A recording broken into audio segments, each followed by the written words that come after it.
General Meeting. My name is Rita Gupta. I'm a certified professional facilitator. I'll be facilitating today's meeting.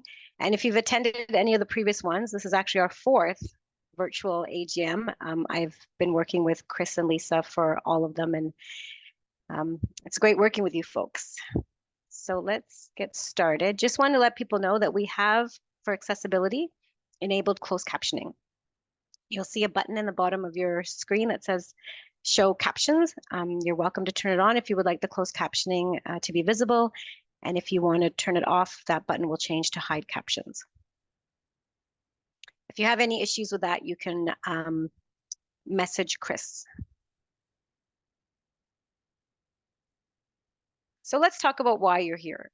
The purpose of today's session is to give registrants an update on what's happening at the College of Opticians of BC. So the outcomes is inform you of the initiatives at the college and the projects, and to also provide you with a financial update.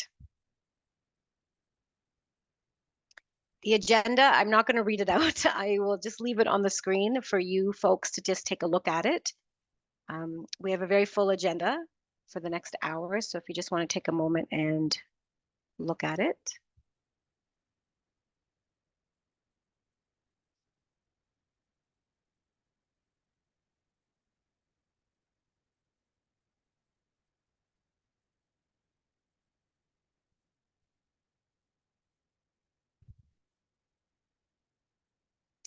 Just some rules of engagement. Please keep yourself muted at all times, unless you're asking a question live. Video, except for the board, you can keep it off. For the chat, we have two options for you. If you have any technology issues, please private chat with Chris. If you have any questions for the presenters, please type them directly to me. And you will only be able to chat with people that are the hosts or co-hosts. So questions, at the end of each presentation, there will be a Q&A if time is permitting. As you can see, we have a very full agenda for today. During someone's presentation, if a question comes to your mind, please type it in the chat. You don't have to wait till the end of the presentation. Please type it in the chat directly to me. And after the presentation, I will read out the questions and we'll strive to get to every question, but as I said, we may not. It's a best efforts basis. Just some additional notes. As you know, you all got the notification the session is being recorded. Any of the chat messages, even if it's directly to me, they will be saved. We have disabled private chat. And in lieu of name tags, we were just asking people if you would like to rename yourself and put your city after your name. So you can right click on your thumbnail, choose the option rename, and then keep your name, but you can add just a bit more information and what part of BC you're in.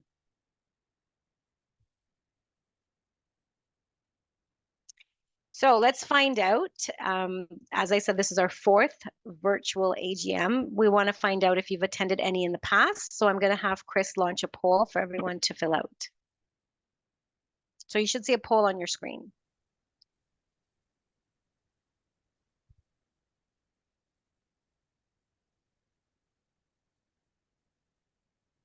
We usually go to about 80% response, so we're at about 60 right now.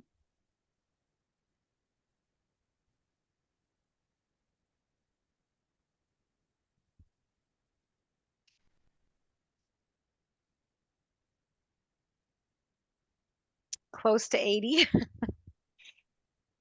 I think we're good, Chris. You can end the poll and share it. So you'll see here, it's pretty split. So a little less than half of you have attended a virtual AGM in the past, and half of you have not. So welcome to everyone. Thank you, Chris. Great. I am now going to hand it over to Marty, who is going to do a land acknowledgement for us. Thanks, Rita. Thanks for setting us up for today's AGM as well here too. Much appreciated. Yes, starting with a territory acknowledgement. And as we gather here virtually online, I ask that you take time to reflect meaningfully on the ancestral and treaty or unceded territory from which you are joining us. The College of Opticians regulates practice of opticianry services across the entire territory of what is now commonly called British Columbia. COBC recognizes all First Nations and Métis chartered communities across these lands and waters. College of Opticians is privileged to conduct our important work across this territory, where the First Peoples have had a special relationship with these lands for thousands of years, or since time immemorial. And the relationship continues through till today.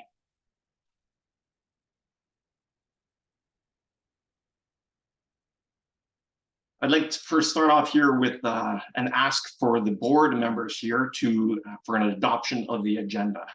Can we have a motion to adopt the agenda here today? You can use your raise hand feature, please. Sue's, yep. Motion to adopt it, seconder, John. Very good, thank you kindly.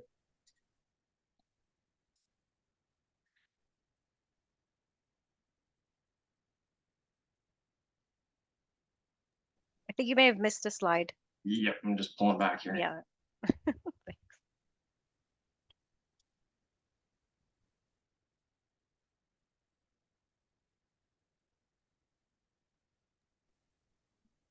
Chris is just going to throw up a poll.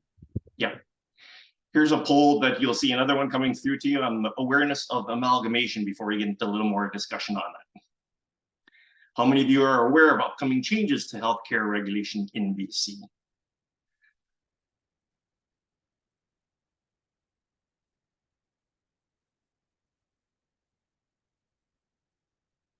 Curious to see where the status is of the attendees here.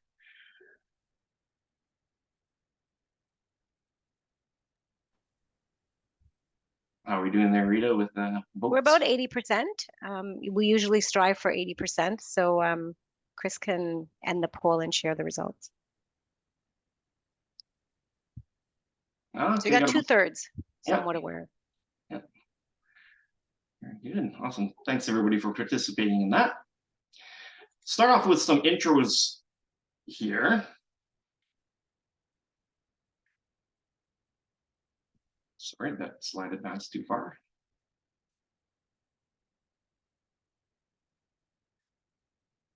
I'm the chair for the college. Marty Semenek is my name. And I'll just call out the names here and you can just raise your hand as I'm introducing you. Kim McEachern, Finance Officer. Very good. Sue Randawa. Oh, Sue. Crystal Pollard. And Carl Chua is not with us here today. He is a board member, just not present today. Stephanie Weir. Paul Choi, he's our public appointee. Good. Sue Burge, another public appointee. And last but not least, John Menegello, public appointee.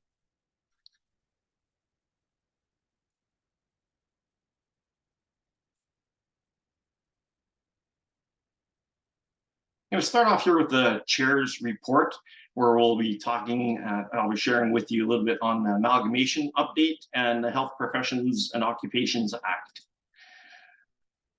The amalgamation of the regulatory colleges consolidates 15 of the current regulatory colleges down to 6, of which will be one of the multi-professions you're seeing at the bottom of that slide.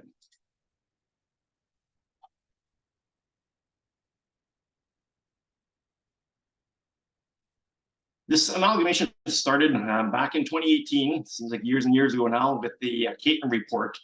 That was the beginning of the whole amalgamation work that has continued since then, and a lot of heavy lifting still yet to go before the completion date of June 28th, 2024 next year. 2022, Bill C-36, the Health Professions and Occupation Act came and started the planning in effect. So I'll give you a little more information on that as well in some future slides here. College of Opticians, we're going to be part of that group of 7 in the multi-profession college that we saw in the earlier slide. These are all the other 6 colleges that will be joining us in that one multi-profession college.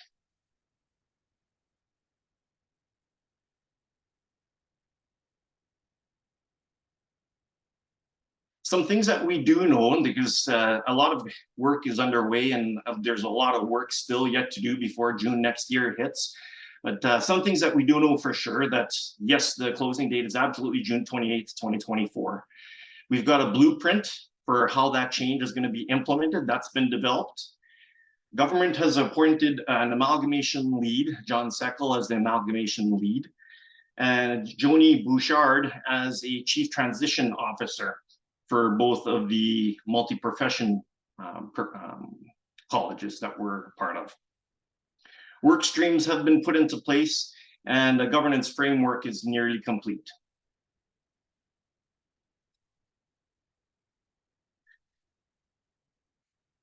And to share with you what we don't know yet, because we get questions on this on a regular basis. We don't know the name of our multi-profession college. That's still yet to be determined and established. We don't know our organization structure of how that college will be set. We don't know the board composition, board members of the new college. That hasn't been determined yet either, as well as the registrar. We're seeking that out right now, so that has not been established yet. And the questions that we've been getting at the college is the impact on registrants, i.e. fees and continuing competency. We don't know what that's going to look like yet. That's still in the work ahead of us here.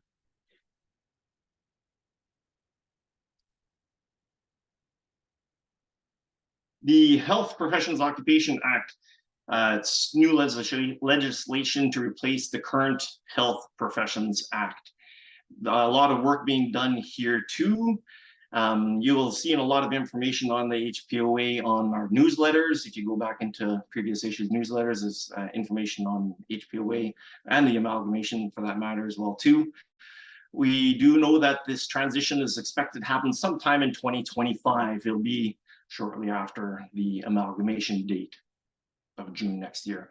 This has been a lot of work for the college, for the entire college, in addition to amalgamation. So no shortage of work to do in the next year and a half. Any questions from the group? Anything posted in the chat for questions? Nothing has come through in the chat. A little bit of a quiet bunch right now. Okay. If you do have any questions related to this, please do message them to me in the chat. Or you can raise your hand if you want to ask your question live for any of the registrants.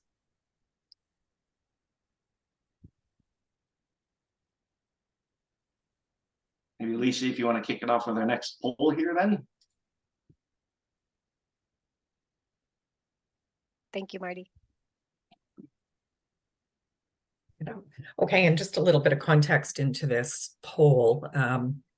Because there's so many changes happening with the amalgamation and the new legislation, we are trying to figure out the best way to communicate this information to everyone. So we've been putting info in newsletters, but we're also wondering if there are other communication methods you would prefer. I'll give you some examples. Would you like in-person town hall meetings? Would you like a Zoom session set up like this, but just strictly for Q&A around amalgamation and what the changes will be as we get more information? Or is communication in the newsletters enough? So we're looking for your input on how you would like to hear from us and what you would like to hear from us.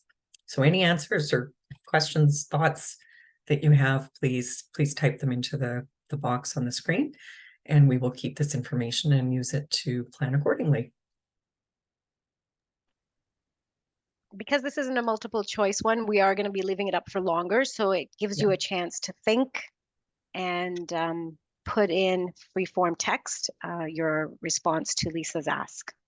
Yeah, and if in the meantime too, if you have any questions about what Marty has presented already to you, then still continue to put that in the chat to Rita.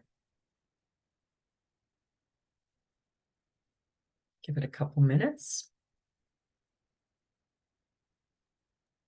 Yeah, we're at about 30% response, so we'll give people more time to this one, when it's free-form text, takes longer. Yeah, definitely.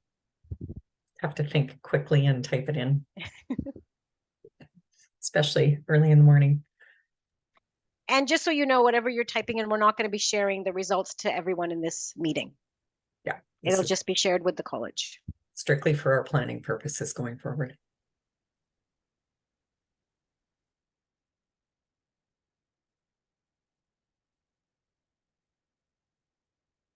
I was hoping we might have a name of the new college for you by today.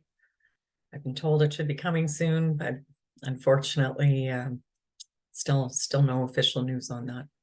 Maybe it'll be your Christmas gift. Yeah. I've been told that I'm not going to like it. So, oh, interesting. Yeah. Okay. Well, that's a way to sell it. Yeah. I know. Yeah. Yeah. I have been told that I'm not going to like it. So we'll see. Then why are they doing it? Why are they using it? Yeah. I mean, it's so challenging to put that, Yeah. you know, that larger group of professionals together and come up with a name that really addresses everyone, I guess. And they're looking for two, right? Yep. And it resonates with the public too, of course, right? Right. Yep. So we're just at over 50%. We'll keep the poll open. Okay. That's good. So we're definitely getting some responses. People might still be thinking.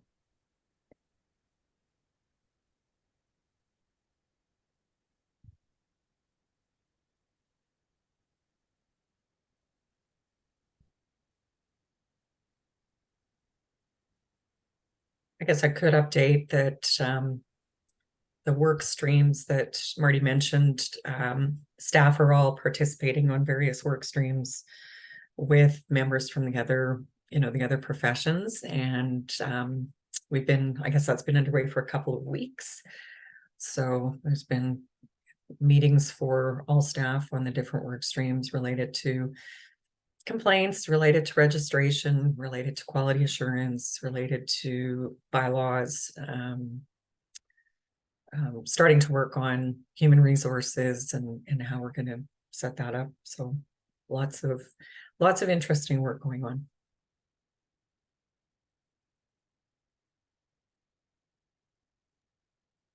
We're at close to 60.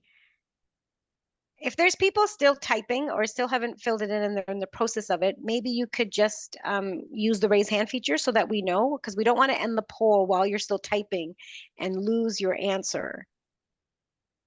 So if some of you are still typing, if you can just in the reactions button, use the raise hand to let us know.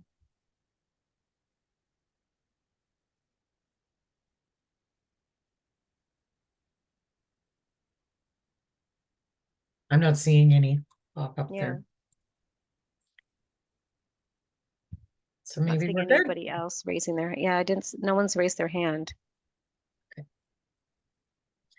If you think of something afterwards, you can always let me know as well. So yeah, we're at close to 60% response. So I think I'm going to close the poll. So Chris, you can go ahead and end it. Perfect. So Great. this one, we won't be sharing the results. All right. So I'll give you a quick little report as well. I don't have a whole lot to add, but I thought you might be interested to know how, with all the changes that are going on, how that's impacting the strategic priorities of the college at the moment. So we have to keep our public protection mandate first at all times. And the plan with amalgamation and all the other changes is to have as little disruption as possible to registrants and to the members of the public so that they're not impacted by any of the changes going on.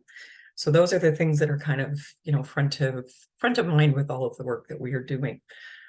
So we had a look at our current strategic priorities and did an evaluation based on risk, financial impact on the college, and whether it's supporting amalgamation and is it supporting the public protection mandate. So that's how we've kind of relooked at everything that we had set aside as a strategic priority over the next couple of years. So we have been working quite hard on resources for independent automated refraction. That had been identified as a high risk area because we had quite a few complaints that indicated that we had registrants who were not following the limits and conditions for automated refraction. So we developed some new tools for that. We are continuing to work on that because it is a high risk area. We've also continued to work on what we call our PLARs, or our prior learning assessment and recognition process for internationally educated, either opticians or optometrists. We get a lot of internationally educated optometrists. There's been a very large increase in demand for people coming into Canada. And so we continue to improve those tools to reduce the length of time it takes and improve the assessments and the training, any additional training that might be needed to get people licensed as quickly as possible. So that BC's been very fortunate in that we have received a number of grants through the government to do that work. So we continue to work on that right now. We're also continuing our work on Indigenous cultural safety and humility and anti-racism. We've started a lot of projects. We are working on these with a lot of the other regulators. So we're continuing to move that work forward to take into the new amalgamated college as well. And then we continue with our stakeholder engagement. So working with NACOR, working with the Opticians Association of Canada, and working with our other provincial counterparts in other professional regulation. And then just a big thank you.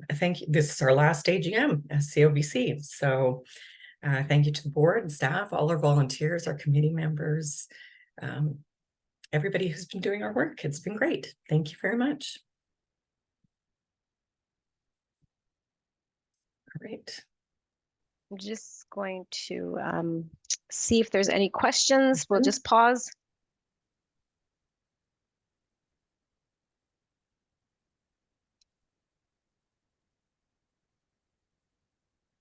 Very quiet bunch today. It is a quiet bunch. I know. Don't have a single question We coming got in. them too early in the morning. Or maybe we've just answered them really well. The questions. It's a well-informed bunch. Yeah, that might be that, right? Let's go with that one. That's all good. I'll just give it a moment to see if anyone's, and like I said, you can always use the raise hand feature and ask your question live. You're welcome to do that. You don't have to turn your video on. You can just unmute and ask your question as well.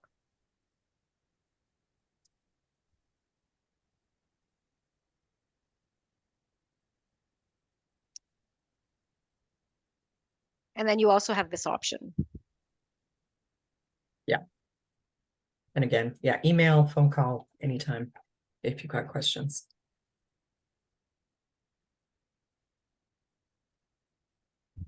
Okay, I guess we'll carry on. Yeah, we got crickets.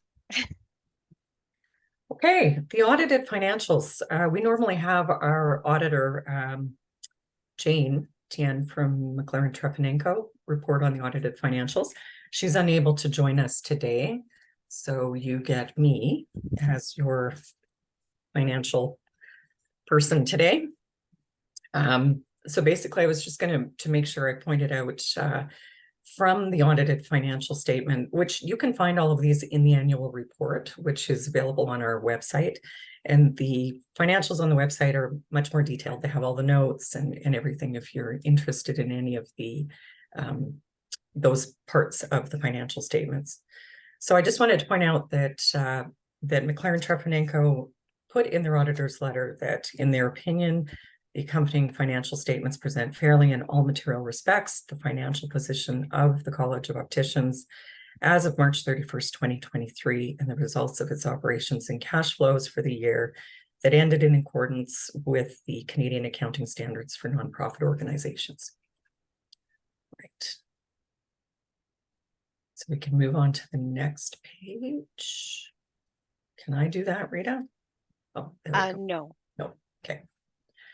All right, so here, all I really wanted to point out on the balance sheet, because we get asked this quite often, is why registration fees show up as a liability. Because our fees are collected prior to the first day of our new fiscal year, they show as deferred registration fees and are a liability on the financial sheet. And then the other thing to point out on this one is just our unrestricted assets. Those are all held currently in GICs.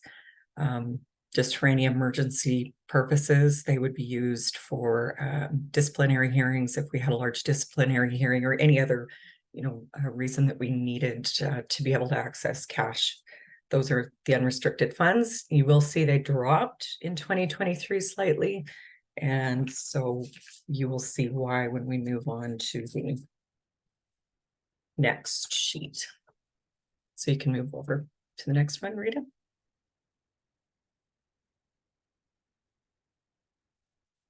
Okay, so this shows with our revenue right at the top that our revenue for the year was 812,648. And that's an increase of 1% from the previous year. So not a very big increase in revenue. The bulk of that, of course, 83.6% is from registration fees. And then there's some grant funding in there that's for the projects related to the prior learning process that I mentioned. Some administrative fees, and then interest income from our GIC investments. And then for our expenses, there was a 15% increase. So the resultant of that was that we had a $10,000 deficit this past year. The year before, we had quite a large surplus. So it was, we're still ahead of where we had been the previous year. Big changes in expenses. We had, we've got more in-person meetings again now that things have started to open up. So our travel and meeting expenses were up due to more in-person meetings. We had an increase in contractor fees. That's mostly related to the grant project. You can see at the top too with revenue, we didn't collect any exam revenue in 2023, and our exam expenses are way down. That's because we're not involved with the exams anymore. That's been completely handed over to make or to manage for us going forward. Legal fees always vary. They go up and down every year depending what's happening. And the other increase we had was mostly in per diems, which again, a lot of that is related to the grant. So people who'd worked on item writing or various pieces of the project, they get paid through a per diem. Salaries and wages stayed pretty consistent. I think it was 47% last year and same this year. And again, of course, an increase in travel due to easing of restrictions. So that's basically the financial statements. If anyone has any questions. Yeah, we'll pause here to see if there are any questions from the registrants. I'm starting to wonder, is the chat working? Because I'm not getting anything in the chat.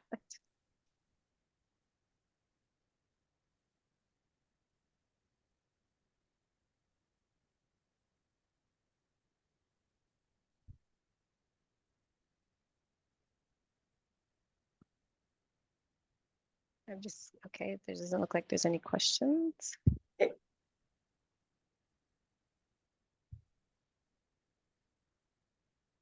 So we are going to move on to the next agenda item. I'm going to bring up Megan on the spotlight here.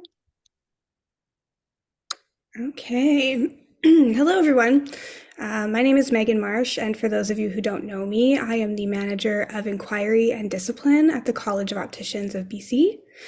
And when I'm not working on inquiry and complaints, I am honored to work on the college's Indigenous-specific anti-racism projects. So I'm going to be doing an update for you folks today. And we're going to start this off with a poll question. So Chris, you could just bring that up, please. So the poll question is, what percentage of land in what is now commonly called BC is completely unceded?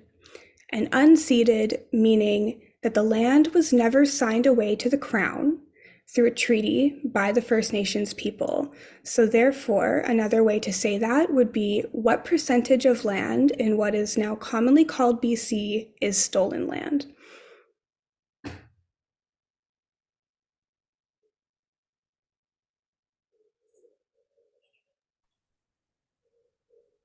We're at about 50%.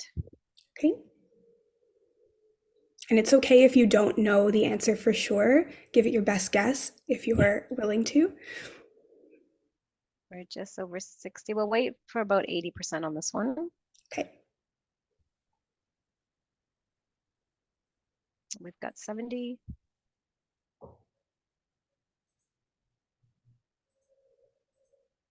Take your best guess if you're not sure. Okay, we're almost at 80. So Chris, I think you can end the poll and share it. Okay, we've got split answers, but the highest percentage here is the correct one, so it's 95%.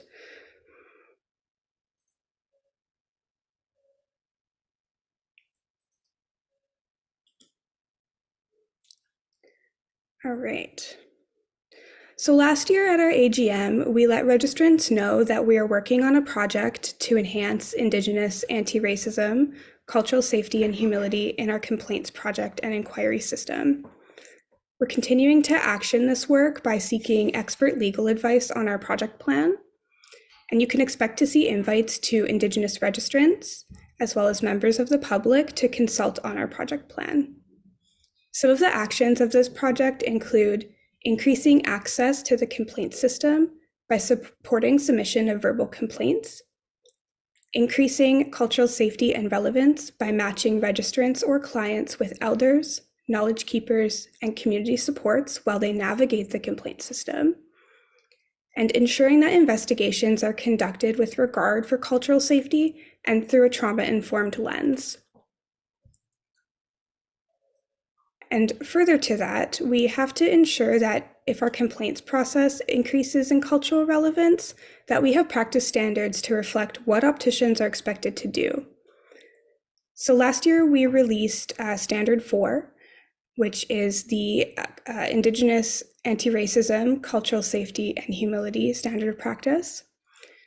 This was created from a recommendation of the In Plain Sight report, and it supports our commitment to eliminating Indigenous-specific racism and fostering culturally safe practice in BC's healthcare system.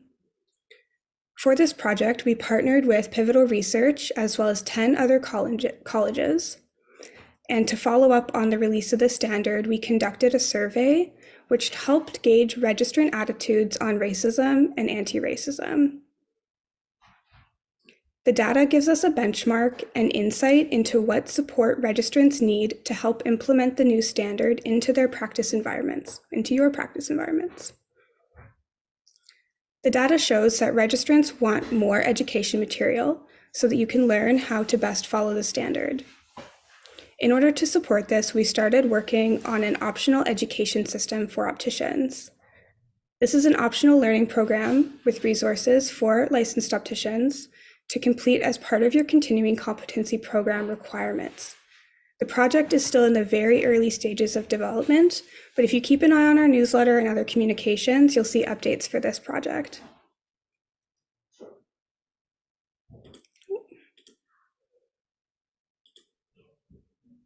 And a reminder that any work that you do now can be included as part of your continuing competency program. If you're learning, reading any materials, listening to this presentation, these are all things that you can use as part of your program requirements.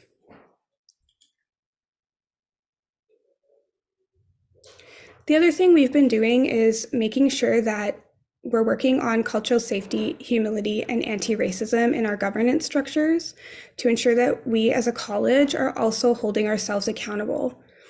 And some of the work that we've done in the last year includes the development and implementation of a territory acknowledgement policy. The policy is comprehensive and it's a guide that helps staff, committees, and board members in researching, drafting, and delivering accurate and meaningful territory acknowledgements. The delivery of accurate and meaningful territory acknowledgements fulfills, in part, a commitment to Indigenous lands and human rights, which are an integral part of Indigenous health rights. To ensure the correct and respectful interpretation and implementation of the policy, the board and staff completed a 3-hour territory acknowledgement webinar with our cultural safety contractor, Robin Adams.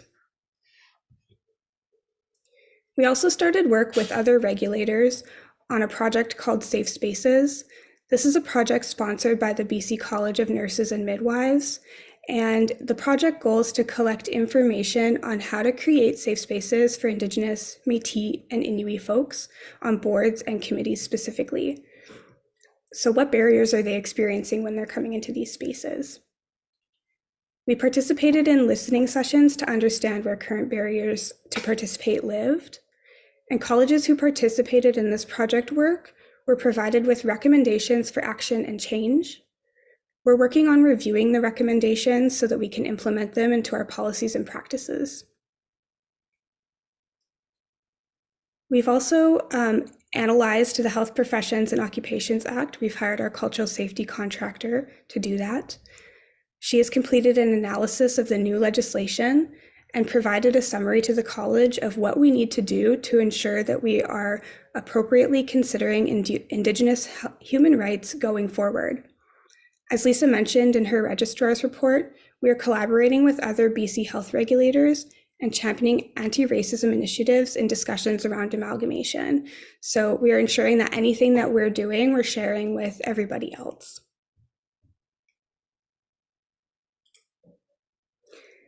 And we've done more stuff as well, but a summary of the full things that we've done, as well as what the other regulators have done, is available in this joint apology and commitment to action, the 2021 to 2023 report.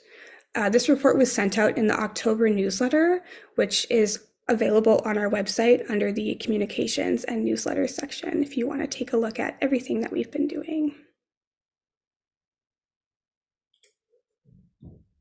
And to conclude this update, we have another poll question. So which of the following best describes your actions regarding Indigenous cultural safety and humility? You can select more than one answer.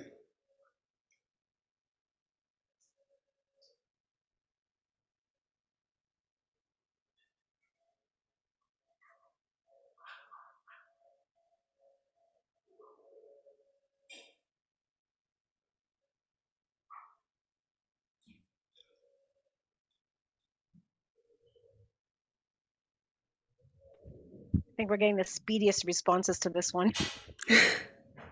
That's great. We're at about 70%.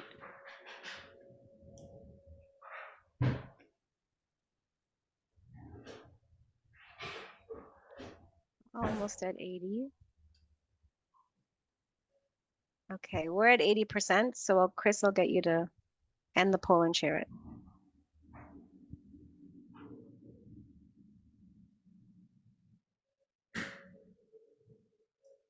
That's great. Well, thank you everybody for listening to this update and for answering the poll questions. We appreciate your participation here.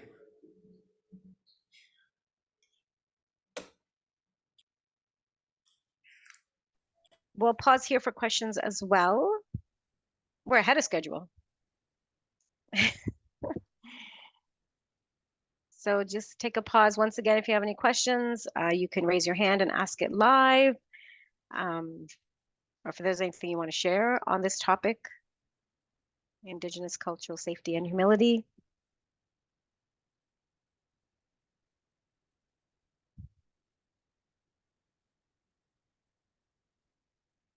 I think this is the quietest bunch we've had in the fourth 3 years that we've been doing this meeting.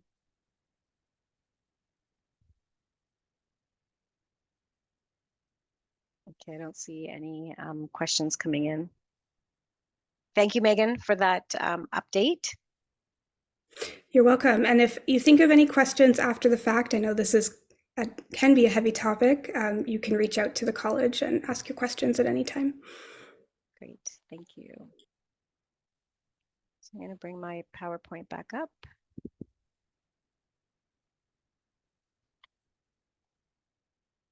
So now we're going to just move to some appreciation slides on the committee and the board. So I'm going to bring Lisa and Marty back up on the spotlight. Yeah, it's time to recognize our great volunteers that we have, as I mentioned earlier. In particular, I guess I'd like to say that anyone who's volunteering on our committees, it's really the work is done at the committee level. So the board sets those strategic priorities, but it's really the committees that do the work. The committees with the help of the staff. So I'd like to say a big thank you to Courtney Poole for participating for 2 years on our inquiry committee, and also to Pam Sadie for 2 years on our registration committee. So thank you for all your work on those 2 committees. I'll pass it over to you, Marty. Thank you. Yes, thanks, Courtney and Pam, for your work. I'd also like to extend a sincere appreciation to Piotr Machowski, who's been a member of our board for a number of years, as you can see on the slide here. He's been 5 years on the board, and past year as a vice chair on the board. 5 years on the inquiry committee, and the past 2 years as chair of that committee. Another 5 years on quality assurance, and 3 years in our governance working group as well too. So a really active board member, and for our college. Piotr brought a very high level of competency and experience in regulation that was very respected by the board and members, and really appreciate the service that he's given us over the past years. Okay, so before we move to that slide, I'm just going to stop sharing. I'll add myself Also, to if I can just jump in another appreciation piece here too, Rita, Sure. is I wanted to thank you for your facilitation of these online AGMs. This is the 4th and last one that we'll be having, and I wanted to say thank you so much for doing such a great job at all of our virtual sessions. Oh, it's been a pleasure working with you folks, and hopefully there'll be another opportunity in the future with the amalgamated one. Who knows? Mm-hmm. So we will once again just pause for questions. I think this will be a record. The first AGM with no questions on a single one. I'm starting to wonder about the chat function working or not too after you put that up.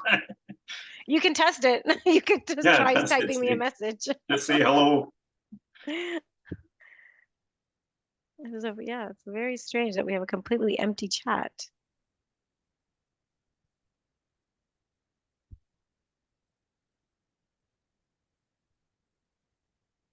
Marty, maybe just test it. Are you able to send me a message? Probably, yeah. Okay, yeah, Lisa did, so it is working. Rita, I've had a couple people send me direct messages as well, just nice comments, not questions to bring to the group, but it does appear to be working. Yeah, someone said, okay. Any questions on the amalgamation? Any questions on Megan's presentation on Indigenous cultural safety and humility? Anybody want to share anything that they've done in their training? We did throw up a poll that they found really, really useful and maybe wanted to share with your fellow registrants.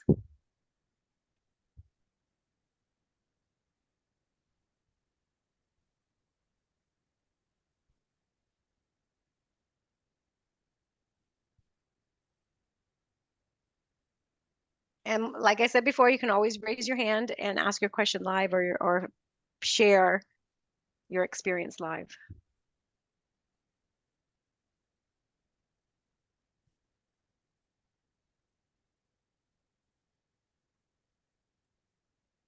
Rita, I can maybe chime in since we have the time. I know that some people, when registering, had indicated some curiosity about how to use their participation in this meeting for their CCP.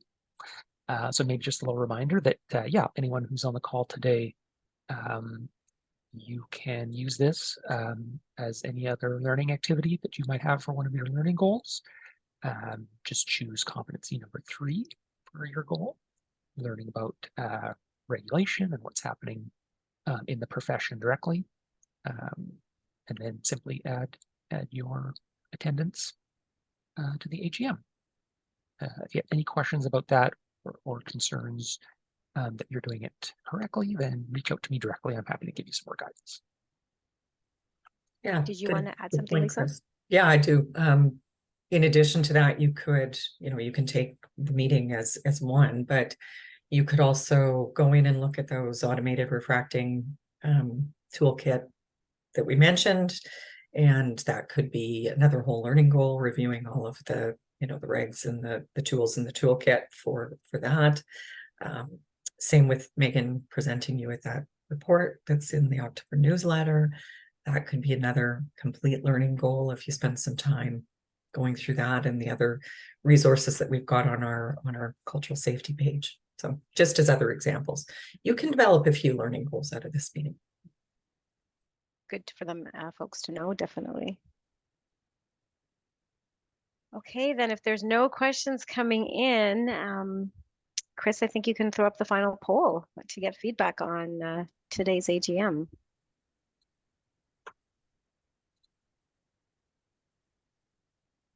So we're asking everyone to select their top two, what you found most useful of the agenda that we covered in the last 45 minutes.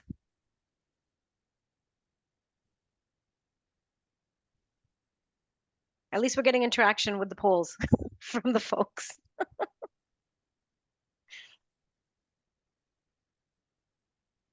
So we're at about 40%.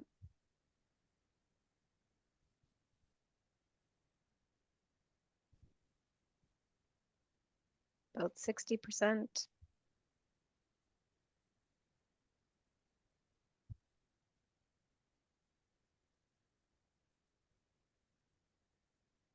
At 70.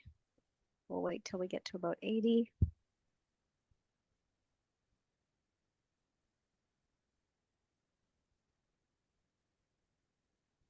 It does allow you to pick more than two, but we're just asking folks to put in their top two.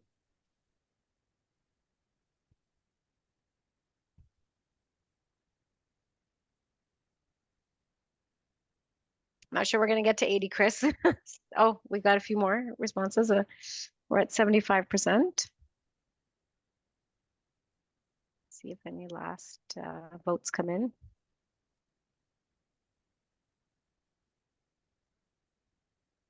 Okay, I think we're good. You can stop the poll and share it. So the top is the amalgamation update, which has won over the Indigenous. Usually it's the Indigenous one, I think, in the past years has always come in as the one that's gotten the most votes. It's in second. So everyone found the amalgamation update to be most beneficial. So thank you, folks, for participating in that. I'll get you to stop sharing that, Chris. Perfect. We are done about 12 minutes early, and I understand there is a board meeting right after this. So we're just asking folks, if you're going to be attending that, you're welcome to log off now, and we encourage you to log off now and then log back in for the board meeting.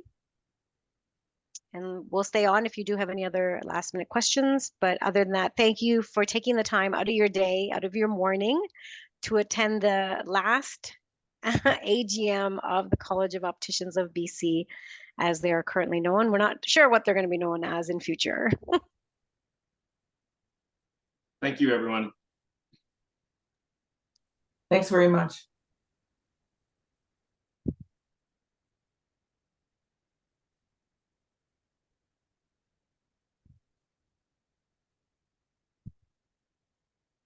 So once again, if you're going to be attending the board meeting, please log off now and then rejoin for that.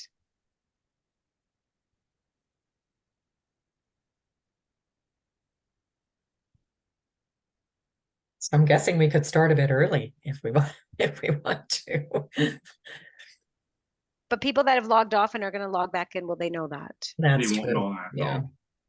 Well, this way you get some time to go get a coffee and Yes.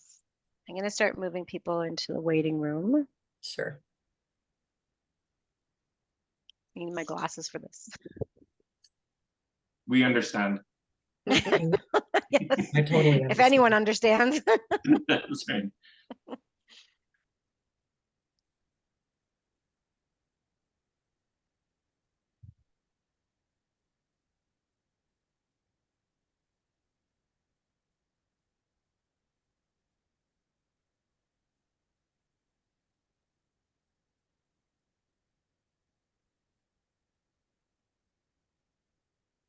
Some people I think have walked away from their computers, so I'm just putting them back in the waiting room. Yeah.